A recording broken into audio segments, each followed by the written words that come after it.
ঘুষ দুর্নীতি মুক্ত, সন্ত্রাস চাঁদাবাজ দখলবাজ মুক্ত এবং জুলুম নির্যাতন নিপীড়ন মুক্ত ন্যায় ইনসাফ ভিত্তিক সমাজ গঠনের লক্ষ্যে আজকে মৌলভীবাজার রাজনগর তথা বাংলাদেশের সর্বস্তরের মানুষ আজকে জামাতে ইসলামীর পক্ষে ঐক্যবদ্ধ হয়েছে, সীসা আদালত প্রাচীরের মতো ঐক্যবদ্ধ হয়েছে।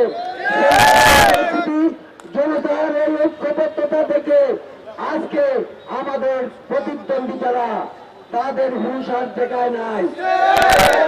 জনগণের এই ভালোবাসা অর্জনের চেষ্টা না করে তারা বরং জনগণকে হুমকি ধমকি দিচ্ছে। এটাই বোঝা যায় তাদের পায়ের তলায় মাটি নেই। তারা যে আর বিজয় অর্জন করতে পারবে না সেটা তারা বুঝে ফেলেছে, তাই তারা এই কাজগুলা করতেছে।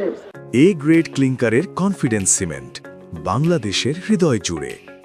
সম্মানিত উপস্থিতি, আমি আরো বলতে চাই যে আপনারা ইনশাআল্লাহ এই হুমকি ধমকিতে আপনারা ভয় পাবেন না।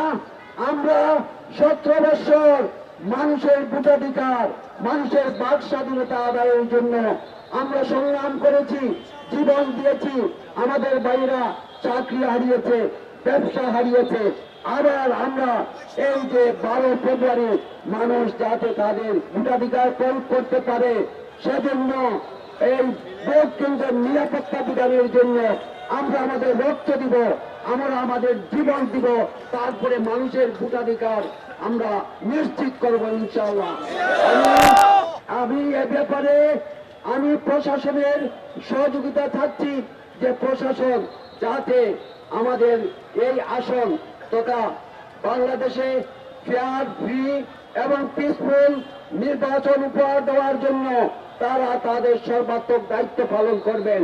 এবং জাতির বিবেক সাংবাদিক ভাইদেরকে আমি বিশেষভাবে অনুরোধ করব, আপনারা নির্বাচনের দিন আপনারা মাঠে থাকবেন, আপনারা একটা নিরপেক্ষ নির্বাচন যাতে হয় সেজন্য যেখানে যে সমস্যা আপনারা দেখবেন আপনাদের চোখে ধরা পড়বে, আপনারা সাথে সাথে প্রশাসনকে আপনারা জানিয়ে দিবেন। এবং 11 দলের অন্তর্ভুক্ত যেসব দল আজকে বাংলাদেশ জামাতে ইসলামীকে সমর্থন করেছেন সেই সব ভাইদেরকে অসংখ্য মোবারকবাদ এবং ধন্যবাদ জানাচ্ছি। আসসালামু আলাইকুম ওয়া রাহমাতুল্লাহি ওয়া বারাকাতুহু।